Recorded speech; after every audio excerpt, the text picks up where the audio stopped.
let's say you are, okay, recording in progress, is that okay for you? Okay. If I ask you about your own country, I mean, let's say you, not about your, sorry, let's say you open a new country. Tomorrow you wake up, you're in a totally different country, and you can take all the decisions you want. And I'm telling you, okay, one of the decisions you have to take is, of course, how do you, from economic point of view, how do you relate to the world? Okay, what would you say? What would you say are your considerations? What would you think it should be done, not should be done? What is your interest in doing it? Anyone can tell me? Perhaps you want to attract foreign investment. For example, okay. So you will take decisions that will probably make the life of potential investors easy and more profitable, I guess. Okay, let me just read. Someone was writing: state should guarantee the main basic needs of its citizens. Besides that, they should regulate so as to initiate to the citizens, but we don't want a jungle in which anyone can do what he wants. Okay, fair enough. Okay, so this is one thing, but I'm trying to say, when you have a policy, any policy, what are you balancing? And I'm trying to tell you that you balance two things. Of course, everyone has first to think about his or her interests. What is my interest? Okay, it's go, even if you, I don't know, you meet, if you, I don't know, make a business deal, it doesn't matter. You have to know what your interests are. Okay, meaning okay, how you should walk, how you should go in order to achieve these goals, these interests. Yes, Binav, sorry, yes, please. Hello. Yeah. So I was trying to say, like, based on our experience in Iraqi Kurdistan, I think like countries should like reduce the tariffs on paperwork and routine work in order to make sure that investors invest in their countries, and also to make sure like they don't lose their money on, or like to feel secure about it, right? If I'm not wrong. And thank you. You know, it's not a matter of wrong or right, it's a matter of what you want to get. Let's take your review and say, I reduce custom duties, okay? I'm following what you say. Binav, if I'm understood correctly. Okay, this means that imports to my country become cheaper, correct? Yes. Less cost, okay. On the one hand, it's great because it is encouraging competition. But can you, as a government, totally ignore local production? Can you say, I don't care who sells to my citizens, whether it's a local or a foreigner, as long as they get what they want? It's a consideration. You may say, yes, I don't care. What's important for me is the price. Okay? Or you say, no, I have people here who, I don't know, working factories, working, I don't know, importers, exporters. If I allow free competition, maybe they will not survive. So you agree with me that almost in anything you do, you have, I wouldn't say at least conflicting interests, if not very different. Okay, but I'm trying to say, when you do a policy, when you make a policy, when you decide a policy, you have to have two things in mind. First of all, what do you want to achieve? Not always easy, by the way, because everyone wants prosperity, peace, etc., but this is very, very general, right? And second, what are my limitations? I mean, because knowingly that you cannot do anything. Even the strongest countries in the world don't do anything they want. They're bound by international agreements, bilateral agreements, what is considered to be right or wrong, many considerations. So you always have to play between your interests and how to get them, and what are the limitations imposed on you, in our case, from the international arena. And I'm saying it because we have, to prove my point later. Any question, any reference to what I said, Sina? It's a balancing act. That's politics. The art of the possible. It is a balance, right? Although, I mean, I just tell you here in Israel, for example, okay? Cost of living, Lior and Tal can tell you, is extremely high, okay?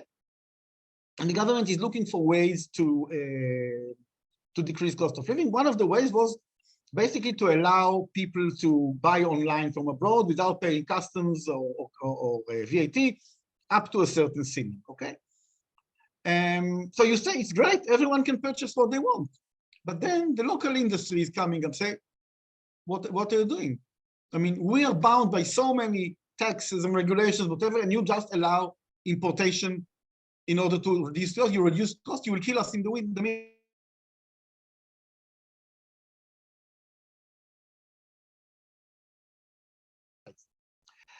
Before we continue, I would like to ask you, since we're talking international business, international trade, if I ask you, what are the trade tools governments have? When they want to have a trade policy, what are the tools they have? Because let's say, if you want to go to a war, you know, you need tanks, you need aircraft, you need soldiers, you need.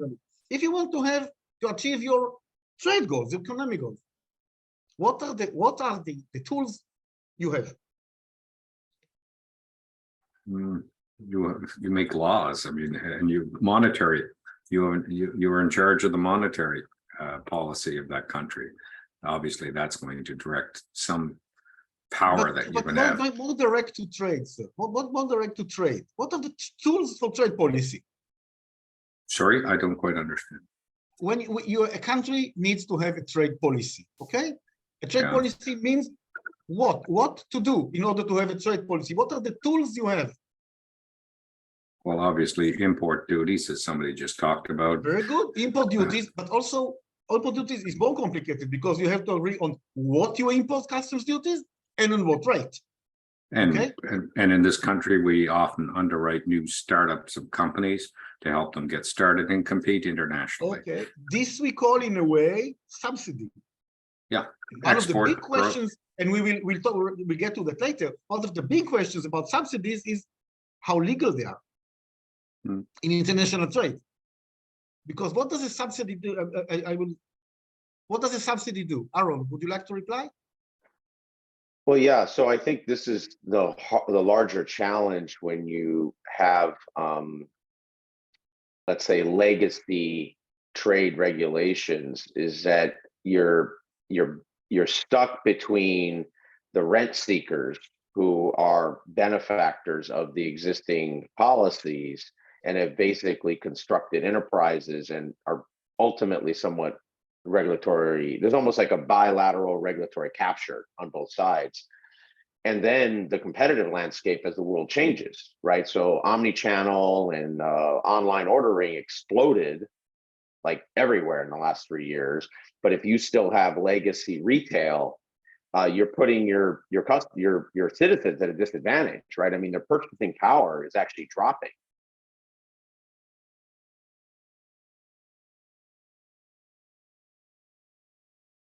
More dynamic logistics, more dynamic retail. So there's this almost evolution that trade has to go through. And in some ways, countries, I think, especially mid and smaller sized states, have to become more honest about that maturity, right? Like, you don't have to get there all in 1 month or 1 year, but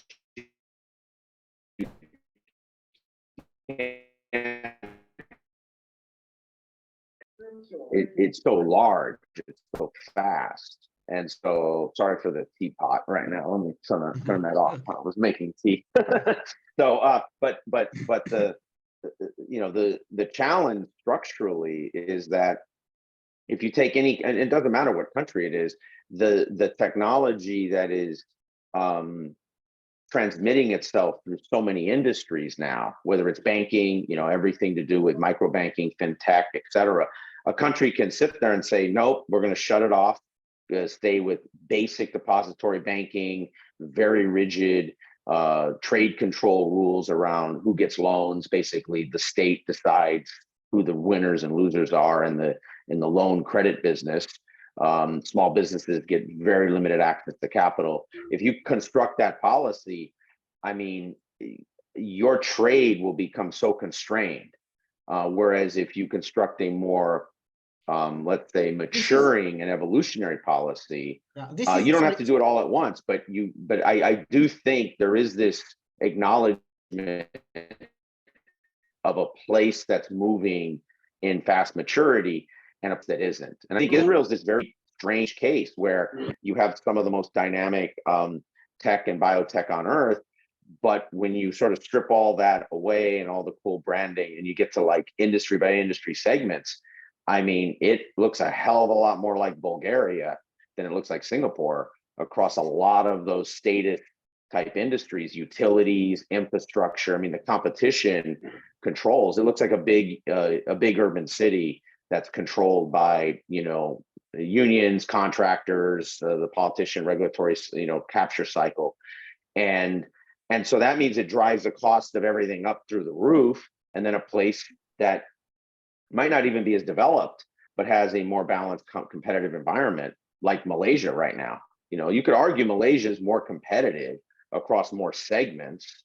But Aaron, I'm asking, what I'm trying to say, sometimes being competitive is not anything the government is looking at. There are many, many considerations. Sure. So allow me to continue a bit because yeah. But it impacts FDI and trade, though. I mean, you have to recognize. I know, of course. So one tool you were saying is about international trade agreements. I mean, you sign trade agreements. First of all, you have to decide with whom. What will you gain out of it? And then you decide what are the components of the agreement. Customs duties, yes and no, on which products. What do you, I mean, there are many, many things. So bilateral agreement, the decision to take a bilateral trade agreement, to sign it, and I mean, what it is composed of is a tool of the government in creating a trade policy. Another one is, of course, joining or not joining international institutions. I'm referring mainly to the WTO, the World Trade Organization, because if you're not bound by the rules, you're not bound. But on the other hand, there's a problem because if you're not playing by the same rules of WTO, you might be in a weaker position when you want to trade because people will not bound by the rules. So you always have to think about that. And then, of course, customs duties, we said, taxes. I mean, you can have purchase tax, for example, yes or no, how large, how small. Quotas. Does anyone know what quota is? Anyone with this one sentence? So. What is it? We have lots of quotas here in Canada. Yeah, but what is a quota? In international trade, this said. It's a government imposed trade restriction to limit either value of goods or volume of goods. No, okay, but I will tell you normally. I'll tell you what is actually the idea. Yeah. Hardly any government in the world, I'm not talking about North Korea and other countries like this, limit the amount of products arriving to this country. I mean, tomorrow I would like to, I don't know, to sell to Canada 200,000 chairs. I'm almost sure that the government of Canada will don't say, Eyal, it's too much. That's right. That's right. Don't do it. When you use quotas, you normally use the quotas in what we call free trade area agreements. Yeah. And mainly, by the way, on insensitive products. You say, you know, we are very sensitive to, I don't know, I'm just saying tomatoes, okay? Because we have a big industry, we understand the importance of competition. Or it's Canada, so you could say wood, like they have weird stuff around wood. Okay, let's say wood. Let's say I would like to export wood to in agreement, let's say between Israel and Canada, there is the issue of wood. And then Canada would tell Israel, you know what, we agree on a free trade, but please understand that we have our own industry. We cannot kill our industry just for the sake of lowering prices and competition. So we give you a quota because free trade area agreement means zero duties. So I tell you, you know what? Up to, I'm just saying, 1,000 tons, you can import to us duty free. This is your quota. As of this one, you will pay more, or etc. etc. Yeah. So quota means normally limitation within an agreement. Okay. Then you have what we call non-tariff barriers. Have you heard about it? I'm just saying non-tariff barriers are barriers to trade which are not customs duties. Yeah. And the most known ones are standards. Okay? I'm telling you, I signed with you an agreement, no customs duties, but my friend, your product is not up to the standards. It endangers the health of my citizens. I will not allow it. And a big one like this, and I work in industrial, is like ISO. Like ISO standards are used for lots of things. A simple example Oh, go ahead, sir. Just let me tell you something. ISO is the easy case. Yeah. Because ISO is yes and no. But when a country says, according to my standards on, I don't know, and I'll give you an example. In Israel, you're not allowed to import pineapples with the, how do you call it, this crown on the fruit. Okay, so what happens? You have to cut them as exporter, you have to cut them, and then you ship them by airplane, and then after 1 week they're lost, okay, they're rotten, and the prices are high. Okay, so you understand that our limitation, this is what's called a non-tariff barrier. So you understand that? So I tried to give you more juicy example. So standard, and of course, what we say about, what we call dumping. Have you heard about dumping in trade? Oh, yeah. Okay, dumping is actually, just to say to those who are not trade practitioners, dumping is actually when a country proves that someone exported to this country products that in a price that it's much lower than the price it takes in his home country. This is illegal according to WTO, and therefore countries can either stop it or fine the exporters on this. Of course, subsidies is an important issue, and I just want to say, if someone can tell me, not a story, but what is a subsidy? Why do we need subsidies? Reducing the cost of capital. And so what does it help? So what? It's an incentive to a competitor, obviously. Of course, and it also protects typically domestic industries by giving them lower payments to reduce their cost of production. That's the idea. The idea is that in order to allow your own companies to better compete, you as a government take on yourself part of the expenditure. Okay, you tell them, I don't know, if in order to produce a product X and sell it abroad, it costs you $50, and then of course from this comes the price you charge. We will pay you $30 on each piece, so now you actually can play with the other 20 and give lower prices. But of course, it is not the real cost. So this is subsidy, and I'm reminding you because subsidies are part of the issue we're going to discuss later. And of course, you have today, everyone understands that you also have economic sanctions.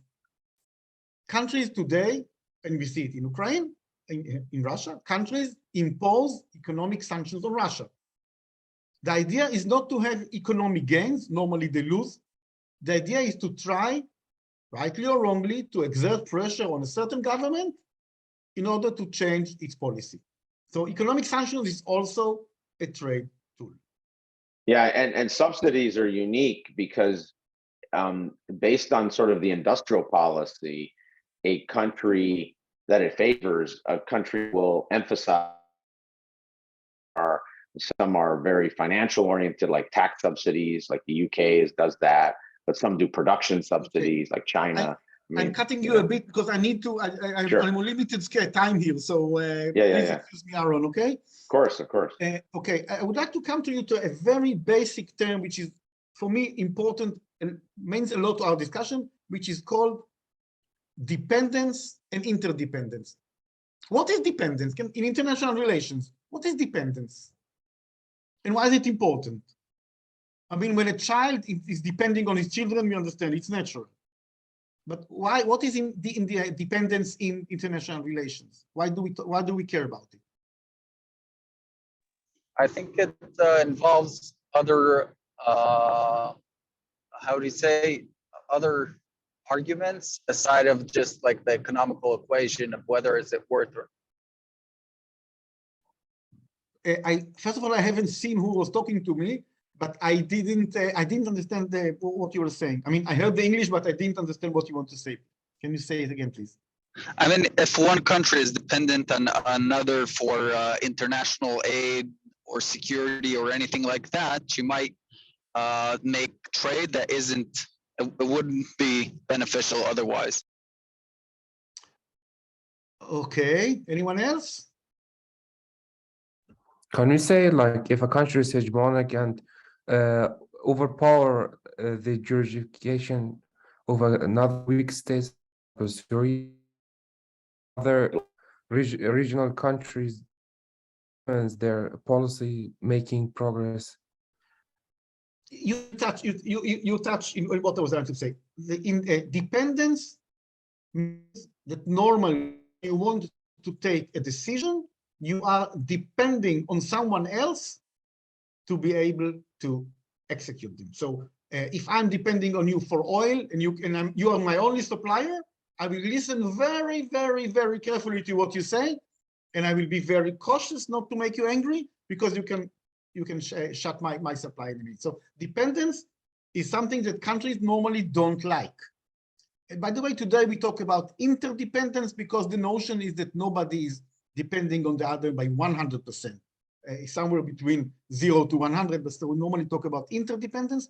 But the more you are dependent, the less independent you are in your decision making. I mean, you can decide whatever you want, but in the actions you take. Sorry? Can you maybe explain what does this has to do with mercantilism and yeah, in a minute. autocracy? I'm just preparing. That's my next subject. Be patient for 2 minutes. Okay. Sure, yeah, and I'll fix autarky, not autocracy. Yeah, no, in a minute. Give you that's exactly. I'm just getting to this. You cannot see my paper. We're treating basic theories, mercantilism. So give me 1 second.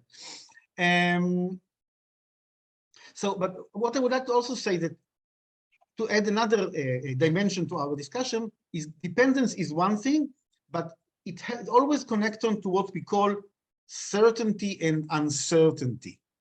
Okay? Can you tell me what is certainty? In international relations or anywhere, what is certainty? I will ask and explain. Certainty is the notion that you know for sure, this is in the highest level, that anything you do, whatever you do, will the results you were looking for. Nothing interferes.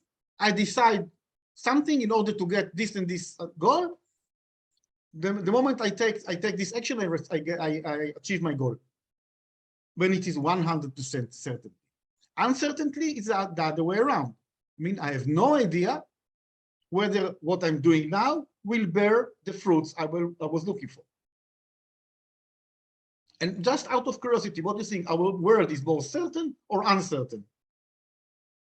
Quickly. Uncertain. Uncertain. I think this is definitely. By the way, that's the way we live. I mean, even as human beings, students, people with families, employees, uncertainty is all around. And a lot of things, it's for another lecture if you wish, a lot of things we do in order to try to reduce uncertainty, but basically it remains. Now let me connect dependence and certainty. The more you are dependent on someone, are you more certain or less certain? What do you think? Do you have more certainty or less? I think less certainty. I agree that less. Can you explain why? Who was it? Binaz? I didn't see who was speaking. Because we cannot expect or predict anything, and politics are always changeable. For example, like if you look at the US foreign policies, each term of presidential it changes, so we cannot predict what will happen in the future. No, this I agree, but I'm trying to say that the more you are dependent, the less, I would say, sovereign you are on what you're doing. Okay? Yeah. So if you are not depending, let's say hypothetically, you are not depending on anyone, in other way, you don't care what anyone does, so you do what you want.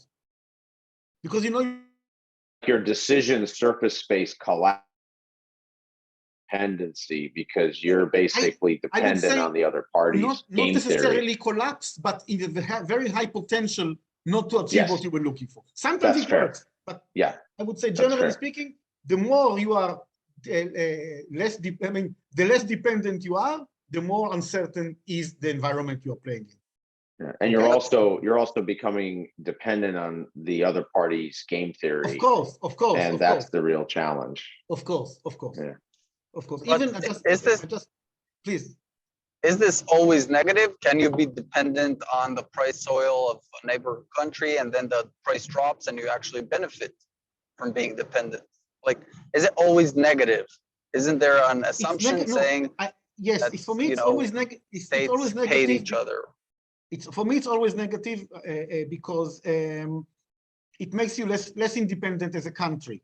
I mean, sometimes you get a good price, but all in all, you pay a high price for many other things you cannot achieve because you're totally dependent on someone. And it also constrains decision making because of predictability. Absolutely, And so absolutely. that's the real Absolutely. challenge. Absolutely. Can we bring Iraq and Iran as an example of this? Can you bring Iraq and Iran? I'm sorry, I hear you one word and then no. Can you just repeat it slowly? Uh, Or Lior, did you hear him? Can you tell me what he said? No. So I need someone to help me understand. Can we say like Iraq and Iran is an example of this? Because of like religious stuff, they're so interconnected to each other, especially like in terms of economy. And for example, like recently, Iraq is like smuggling US dollar currencies to Iran, for example, which can be used as an example if it's true. I'm not sure. I know if it's true or not, but I'm not sure this is the kind of examples I'm asking. So if depending on the other one, it means that they had a lot of constraints in decision making and taking actions accordingly. I mean, Perhaps the water Israel provides to Jordan makes Jordan dependent, right? absolutely. I mean, I'm sure it's true that, for example, Israel sells water to Jordan, and Jordan, because Jordan has almost no water, they're depending on Israel. True, it's true. But in this case, you could look at Armenia and Russia too as an example also. But I would say exactly another country, because in Israel, nobody thinks that it will ever stop. So Israel, in a way, also depending on this, because stopping water to Jordan means things we don't want to. Exactly. So let me go on, please. And one last thing I would like to ask you before I go to mercantilism, as promised, is actually why do countries trade with each other? Specialization. Meaning? I think it's macroeconomics that each one has a I know it is. I'm specialty just in. trying. Yeah. It's worth better for one country to specialize in one product and buy the other, and this way she makes more money. Absolutely. So the idea is what we call comparative advantage, meaning I'm just not getting into all the economics, but it's really basic economics. That the idea is that each country will produce in the most efficient way what this country can produce in the most efficient way, and sell it to others who are not producing this product at all, or in a very high cost for this. And this country will buy from others. So this is the idea. Everyone specializes, as you said, rightly said. Everyone specializes in certain products, and therefore trade with each other. I'm telling others what I'm very efficient and very good at, and I'm buying from other countries what I'm less efficient and what they are more efficient than me. This is very general, but we have to understand it in order to get to the idea. Now, let's talk theories. There are quite a lot, I would say even some basic theories of international political economy. Normally we speak about mercantilism, liberalism, and Marxism as the main ones. Then we go to neoliberalism, etc., etc. I will drop Marxism, although you can also find traces of Marxism in international political economy. I will drop it now. And I will also not go along about neoliberalism. I'd like to talk about the basics, which for me is mercantilism and liberalism. And understanding that, we can understand better the question on globalization. May I just ask the organizers how much time I still have? Anyone? If you're answering, you're on mute. I think you still have 20 minutes, if I'm not wrong. Okay, you know what? So I will, even 20 minutes, I will already inviting you for my next lecture, okay? Because I have a lot of things to say.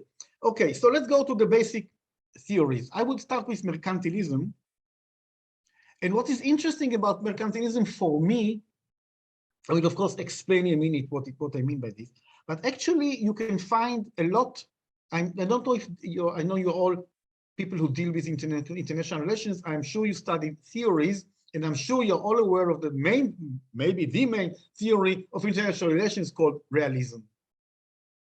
Okay, I think this one of the basics you study is realism. what are the basic assumptions of realism, which I'm telling you already has a lot of relevance for them. Okay. I will answer, but anyone who wants to intervene, just jump in.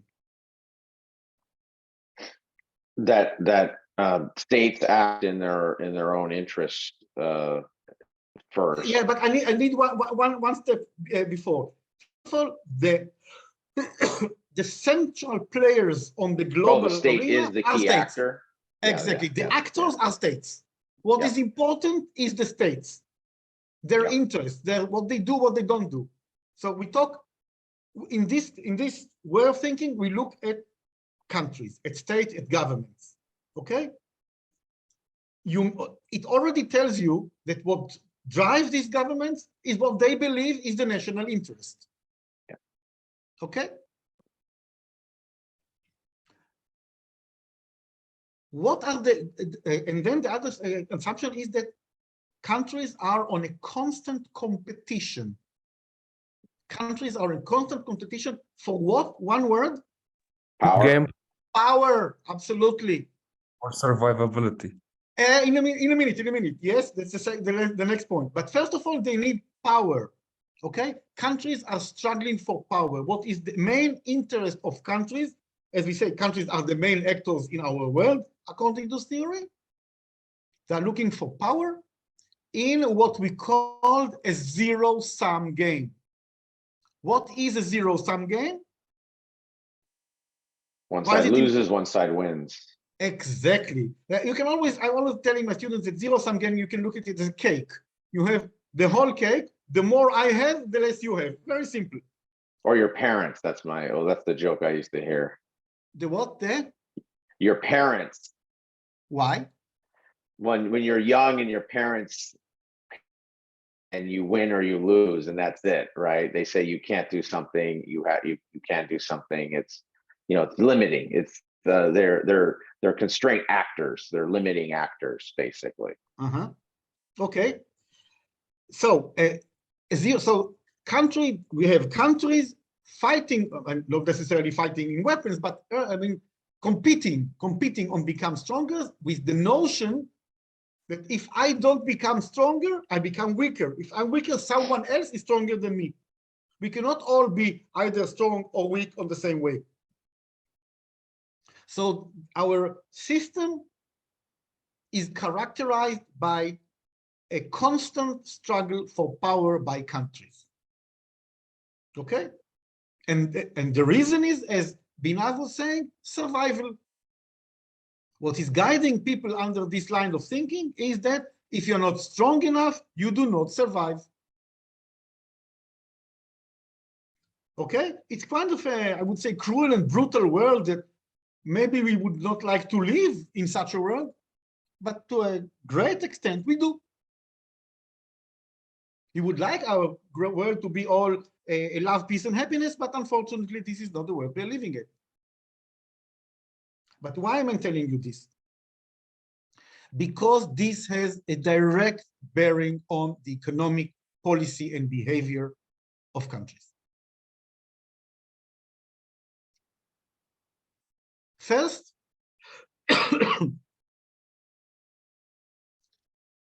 since everything is a state interest, a national interest, the government is trying to intervene as much as it can in the economy. Because the room for maneuver or the room for mistakes is very small. Because what you have in mind, you make a mistake, you become weaker, someone else becomes stronger, then you may not survive. These are the rules of the game of this theory. So it's not only buying weapons, it's not only making pacts and agreement with other countries to protect you or whatever. It also deals with economy. So the country needs to intervene in the economy in order to make sure that the country is strong.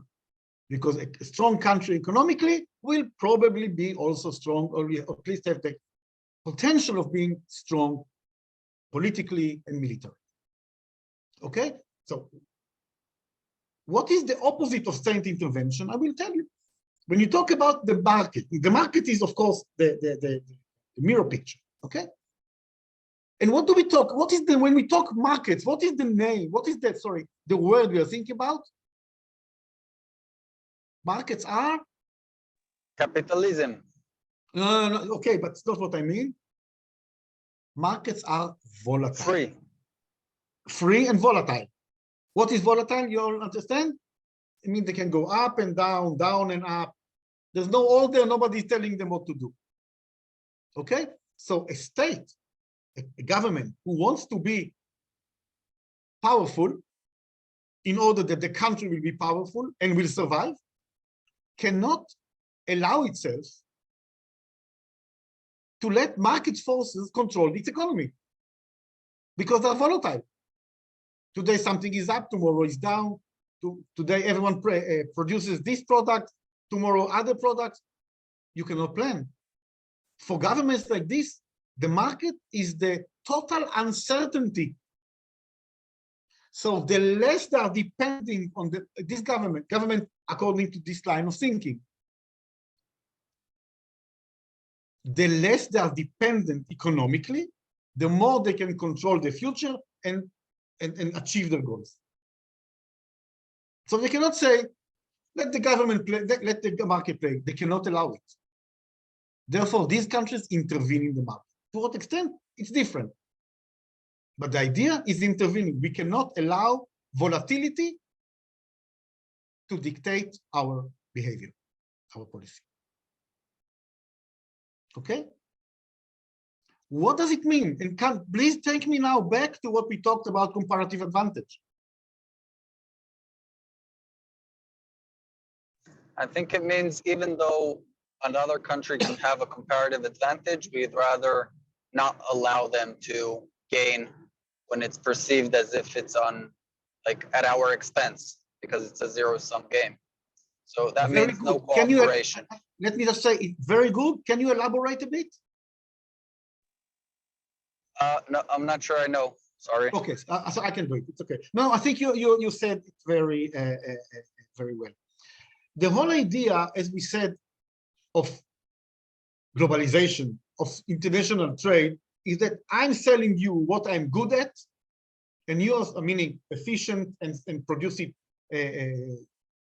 with low cost, and I'm buying from you what you are good at and I'm not. I mean, that's in a nutshell, okay? But what does it mean from an international relations point of view? It means that both of us are dependent on each other. Because I sell you, you buy from me, etc., etc. In the old times, we used to think that if I sell to you more than I buy from you, okay, I'm stronger. But today, we believe it's not that clear cut, okay? Because sometimes even if you sell me less, it could be products I'm very much depending on. If I'm selling you a lot, it means that if there are any economic sanctions, all my export to you is vanished and many exporters will lose. So it's not that clear cut anymore. But anyway, the idea is that specialization creates dependency. Dependency is not good if you compete on overpower. Okay, so these countries, in a way, do not encourage their country to be fully involved in trade. What they do prefer, that understanding that you have to trade, nobody is self-isolated, nobody is isolated, sorry. So they do it, they always try to have more export, or let's say positive trade balance, meaning to export more to the others than the other way. But trade, instead of being conceived as an opportunity to develop, opportunity to increase, I don't know, welfare in the country, trade looks as something that you have to live with, but definitely not positive. Because the more you trade, the more you are dependent. And according to mercantilism, which is based on realism, you don't want to be dependent, because dependency equals weakness. Okay? Can I ask something about this? Sorry. You mentioned earlier that everyone needs to be dependent because they make trades. So my question is, how does this like can this lead to a bipolar, like Cold War era world in which it's better for you to trade within your own bloc and not trade with the other bloc or something like this? We don't, I cannot give you a strict answer. But by the way, what brought to the end of the Cold War was that the one power and one bloc was economically, and trade was much weaker than the other and couldn't compete economically. This is one of the reasons that one side, I would say, won the Cold War and one side did. But what I can tell you is that today, and I'm jumping ahead, today with the problems in supply chains, countries and companies are trying to shorten the supply chains and buy either at home or near home in order to be less dependent. But I'm just jumping ahead with what I'm going to talk about. So as we said about economics, specialization and international trade create dependency and are therefore endanger to national interests. Okay, and these countries take measures if they feel that they're weaker, someone is making money at their expense, they will act. They will act, and we saw it, let's say, with Donald Trump, because he felt the Chinese are taking advantage of the economy, and he reacted. He acted economically, he was wrong. Because what he did was actually imposing customs duties on steel, Chinese steel, 25%. It's a huge increase. But this helped in a certain way, but damaged all the steel products the United States was exporting, because now they became 25% more expensive. So it's also a double-edged sword. It's not always that if you impose sanctions, everything is good. So if we understand that mercantilism is state-based and sees the world in a very, I would say, black and white point of view,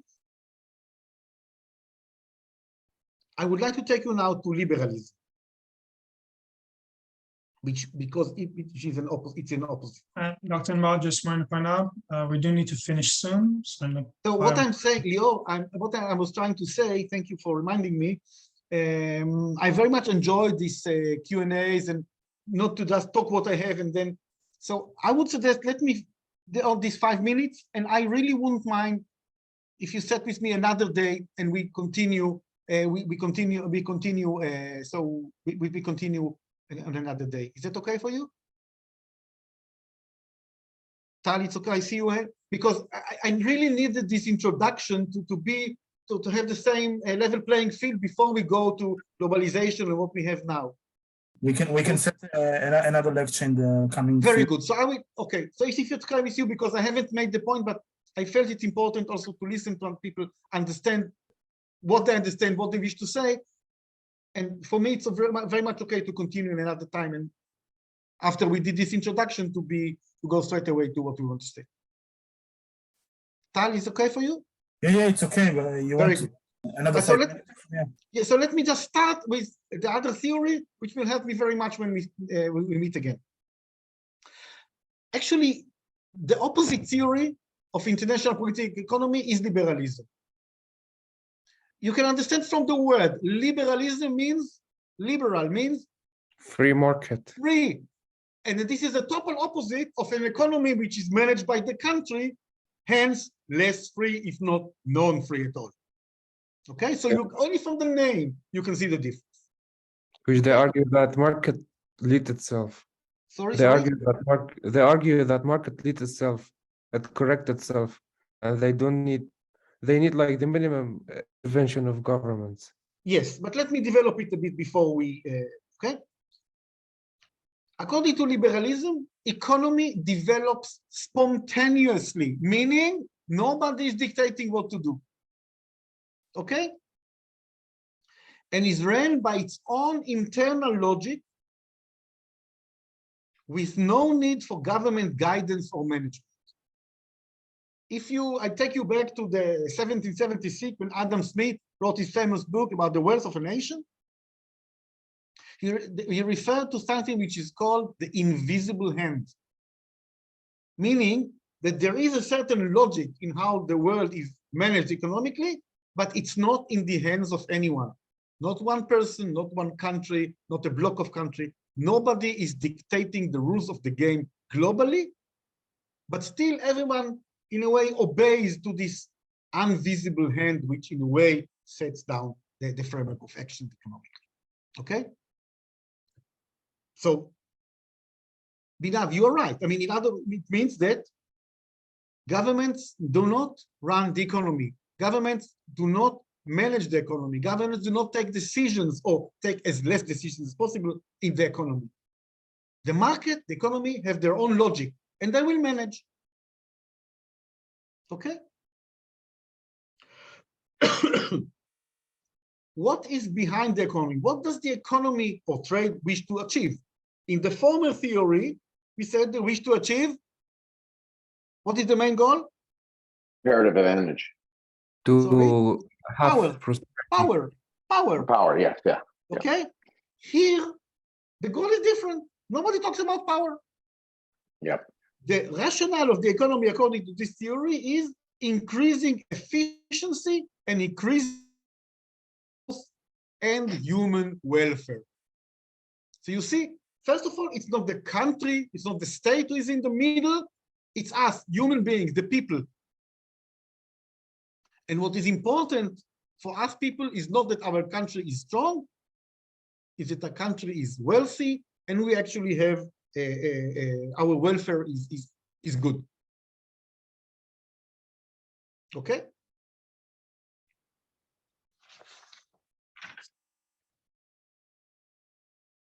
But in order to answer the question, no, let me put it this way. The role of the government is limited to something very small, relatively, guaranteeing the functioning of the state and its market. Okay? So they don't have to intervene that much, but guaranteeing, for example, they can set competition rules.